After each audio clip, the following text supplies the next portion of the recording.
Hello, welcome back to Space Engineers.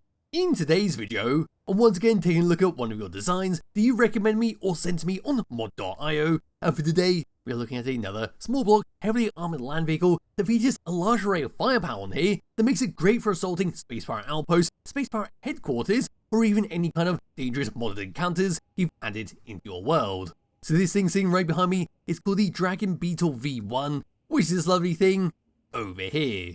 So we feature 3 Gatling gun turrets, 2 at the front, 1 at the back, a rocket launcher turret on this side, we've got manual rocket launchers on one side of the vehicle, then you can see at the very front we've got 2 Gatling guns and an assault cannon to boot. So we've got plenty of firepower and defense all around this thing, and the creator has set the turrets up correctly to make sure that these turrets right here can fire over the top of each other. Well, thanks to its compact design as well, but as you see this one's been slightly raised up, so that can shoot over the top of this one at anything ahead of you. Like this, go press F10, find its spawn menu, have a look around the outside, then we'll go through the interior, which has been very well set up. I'm actually very impressed with how the interior has been set up on this vehicle. Then we'll go drive around for a bit, then I'll take it over to the space power headquarters, and we'll go and mess them up. So the Dragon Beetle V1 is 1,757 small blocks, using one hell of a lot of the DLC packs. We see up to here that there's a small bit of information about it, where it says it uses a lot of DLC parts, and if requested, the creator will make a version of this vehicle without any DLC packs, which is jolly good stuff. It's 100% survival ready, it's been well thought out so everything's all fully connected up and ready to go. So let's give this thing a thumbs up, move around towards the very front like I said, then we'll go from there, but my character can just bugger off a little bit, off he goes. There we go, and here we are for the very front. Now I'll put my light on for the moment because it is quite dark on this planet. So for the very front of the Dragon Beetle V1, this is what we get. We're right in the very middle, what's currently aiming directly at us is an assault cannon to blast your enemies with of course our 2 Gatling guns to the very left hand side of it. In between them is a camera to help precisely aim them, with a slanted window in front of it, give it a bit of extra protection.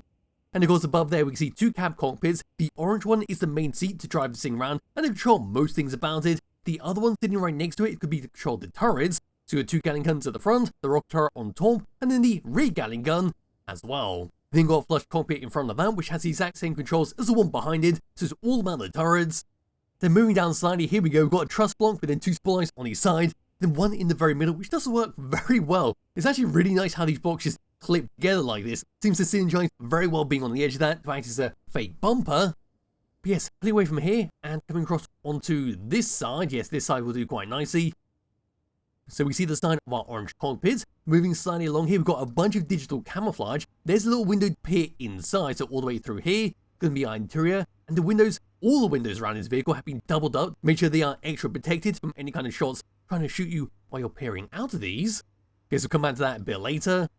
Over to this side, this is the doorway to get inside with 2 handy little buttons, which is not going to be like vehicles I've showcased in the past where you have a ramp that falls all the way down or just magically pops out somewhere. No, these are going to be to raise and lower the vehicle to the ground to be able to hop up without using your jetpack, and of course to raise it all the way up off the ground if you want to do maintenance work underneath or to drive it away.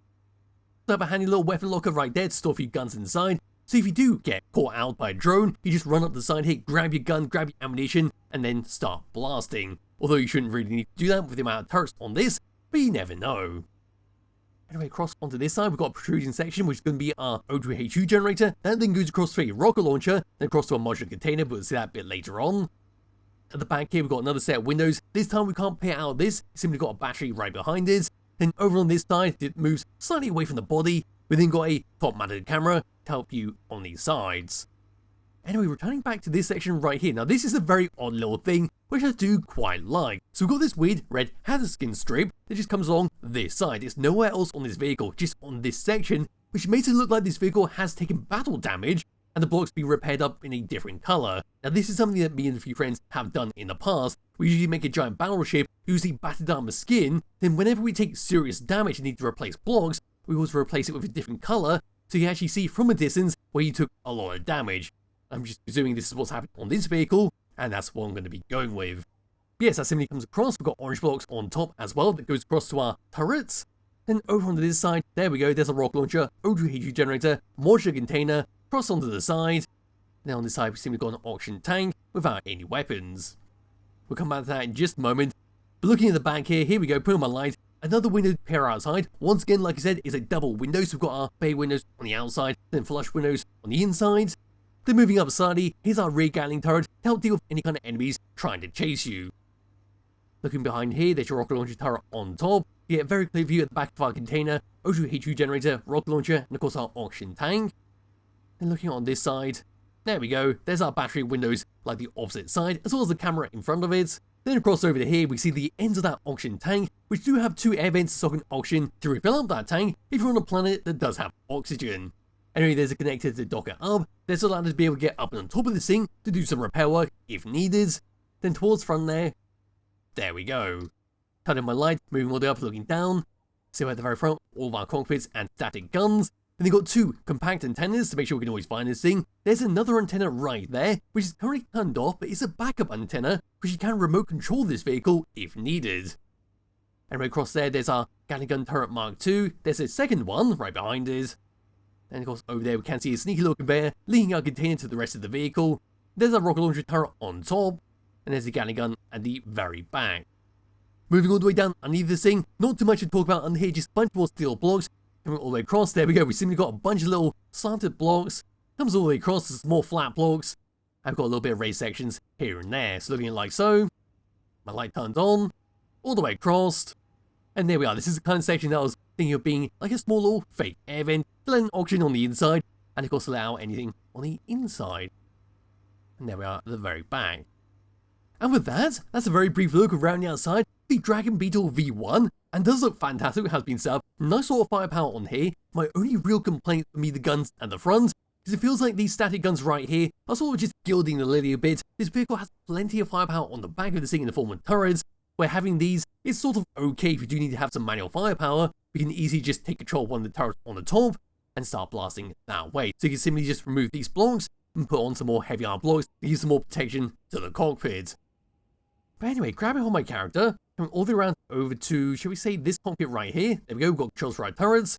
Into this one, behind it, controls for our turrets. Into this one, and we've got to make controls all about this vehicle. We'll come to the back of that one, we're on the inside. So we come around onto this side, this is the only side with our doorway, and hit this button right here. So to make it move down, we've got to repeatedly press this one until it hits the ground. There we go, now we can hop up and get inside, all fine and easy. Closing up the door right behind me. There we go, coming around and over to wherever the button has gone. How do I lose these buttons? I do not know, but there is a button to raise it off the ground from the inside. There might be, there might not be, I might be going crazy. But yes, this is the interior. So on the very left hand side, we've got a little kitchen sink, which is made out of wooden blocks and a sink block. Right below there is a bunch of encased conveyors linking the front to the back. Over in this section is your cooker to cook some food, with a bunch of lights that are currently just blinding us. Come across onto this section, we then got our conveyor junction, which has been slightly covered up by a little access panel. All the way along the bottom there, one hell of a lot of batteries. There's a bunch of medium cargo containers. There's your survival kit to respawn on. Then in the front there is our main doorways to get inside those cockpits to drive it around, and they have been clearly labelled so you know what's going on. In between here, here's your air vents. Looking across to here, here's a bunch of LCD screens and programmable blocks. So up to here we've got 2 which are currently not booting up properly. I did fiddle around with these earlier trying to make them work, but for whatever reason the script does not seem to like them. But no, down to here is a programmable block, which is currently handling a few bits and pieces. Now we look around over to here, and we've got another little access panel to open up. The digital camouflage skin did make that blend in very, very well there. But yes, here's our window to peer outside, a bunch of little seats for your passengers to sit on. Then we're walking towards the back here, gyroscope is in the ceiling, and then here we are. So we then got a notice that says authorized personnel only. Then over to here is to load rocket launches by hand. Above, there we've got a little rocket access right there.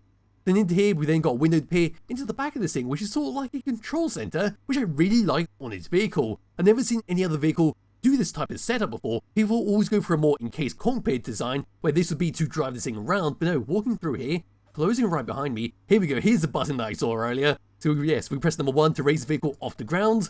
There we go, and of course number 2 will be to lower it down. So into here, what we've got is a small little control center. Not much actually goes on inside here. There's no actual controls to mess around with, apart from raising and lower the vehicle. We've got a bunch more programmable blocks telling us all the stuff about this vehicle. And it's got to be our inventory management script, as well as a script that tells us what's going on with our power, with a handy little display up there. Over there we can see all the ingots inside here.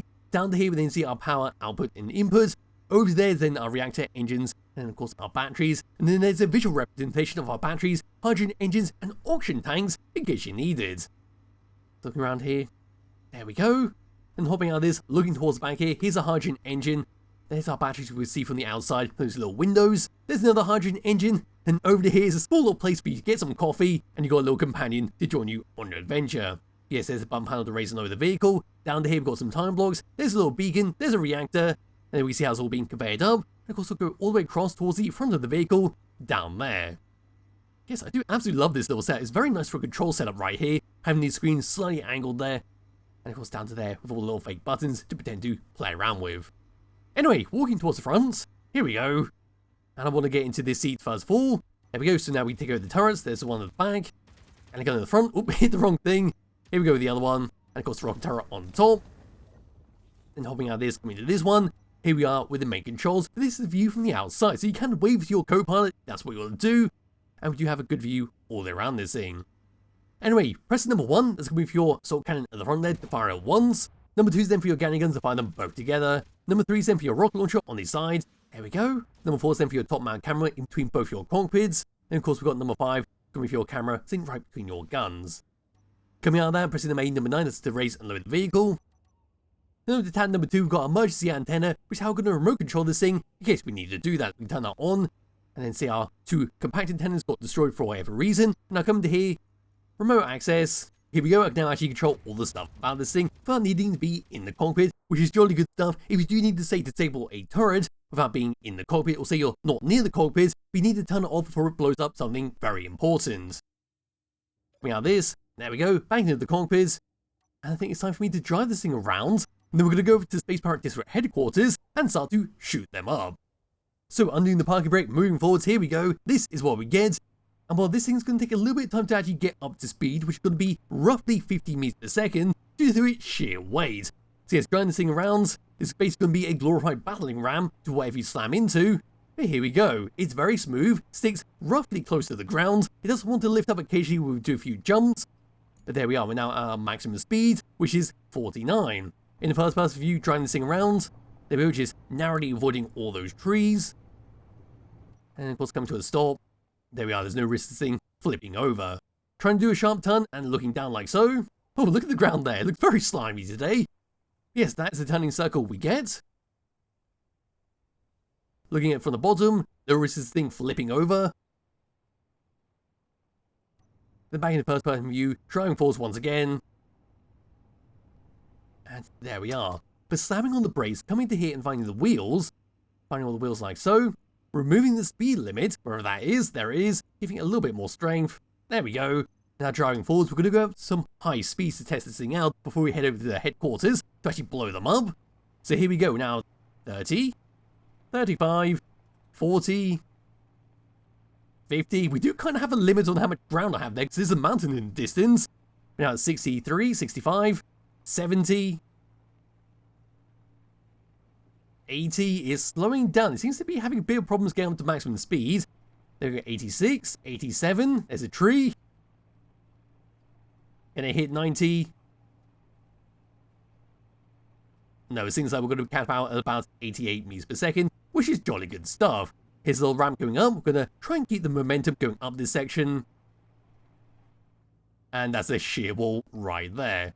Yes, it seems to do very well actually going up that section and handling high speeds. There's no risk of this thing randomly blowing up, which some vehicles tend to do, especially small block vehicles that are very close to the ground. There we go, there is the problem with the weight of this vehicle. It does struggle a little bit going up some hills, so you may want to strap on maybe an emergency thruster or two at the back of this thing to help assist it up a hill. And here we are to finish off this video. What I've done is formed myself right next to the Space Pirate District headquarters, or the large pirate base even, means that has been renamed. And we're going to go and test this vehicle. Look up there. Wow, I can't believe that thing is still there and still flying off all this time. That ship is a designated ship from the missile base that I did quite some time ago. That was before Christmas, in fact. We had to point to a location, then the building would then launch 4 missiles out, go up to space, or cruise for a very long time, before going vertically down onto the target and blowing up. But of course, I missed the target completely, which does mean there's a bunch of potholes somewhere that I need to watch out for. Alright, and here we are now on the move once again. The vehicle got stuck for whatever reason, not too sure what happened, probably some wreckages from where I tried to assault this base before. No, here we go, we're going to sort of curve around in this direction. Hopefully there won't be any kind of nasty potholes from where I sort of it in the previous video. I'm hoping this is not the world where I shot at it from a gigantic ship and then crash it into the ground, leaving a massive hole.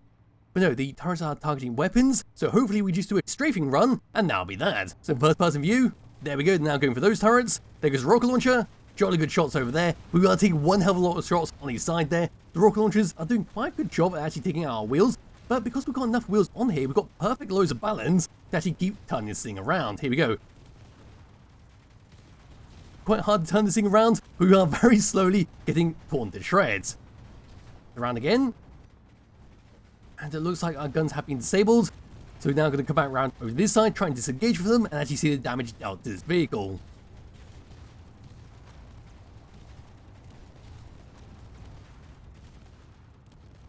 And there we go. So that should be now nicely out of range. Come to a stop. Scraping along the ground there. And let's see what's going on. Putting on the brakes. That's not going to be quite enough to actually bring it to a stop. We've still got 3 wheels, so we can still drive this thing around. Out the front there, we've still got our assault cannon turret. Our cockpit is still in one piece. The armor has done its job. On the inside here, looking around, looks like we've got a few blocks missing. A load of our conveyors are missing. We've lost a bunch of LCD screens for whatever reason. Our survival kit is gone. Our container's still in one piece. At the very back here, what is going on? Well, actually, at the back here, it's perfectly fine, like nothing has happened. We are very slowly rolling back towards the pirates, and well, we'll eventually get shot once again. No, it seems to have done a very good job at actually assaulting that base, with the free camera looking across onto it. And it looks like, yep, they have sort of damaged that blocks right there. I'm not too sure if that thing has been disabled, but that one certainly has. Around here, looks like there is quite a few guns still active. The rocket launchers are the biggest problem for that vehicle. I think without the rocket launchers being on this base, it definitely would have disabled it, but it seemed like it gave it a fair go. And while it's probably not a good idea to actually assault those large pirate base, considering I did forget how many guns this thing actually has on it. But for what it was, it did a fantastic job of actually surviving that encounter. And I think what I'm going to do now is just do this. I'm going to roll it back towards the base to finish off this video properly. But anyway, it's a fantastic little vehicle to use in your world if you do want to have something very heavily armoured but small to assault some enemy bases. Not as big as a pirate base, but any kind of modular encounter system mod, like a small little wreckage, the abandoned base maybe has 1 or 2 turrets, then this thing is going to do absolutely fantastic against it. And while looking at the back there, despite taking loads and loads of rockets, we still seem to be doing quite well there, but now we lost all our wheels. And that's it, this poor little vehicle. But anyway, I had a lot of fun with this thing. There will link to it description below to download and play around yourself. I highly recommend you do. And I'll be back with another video sometime soon. Bye bye.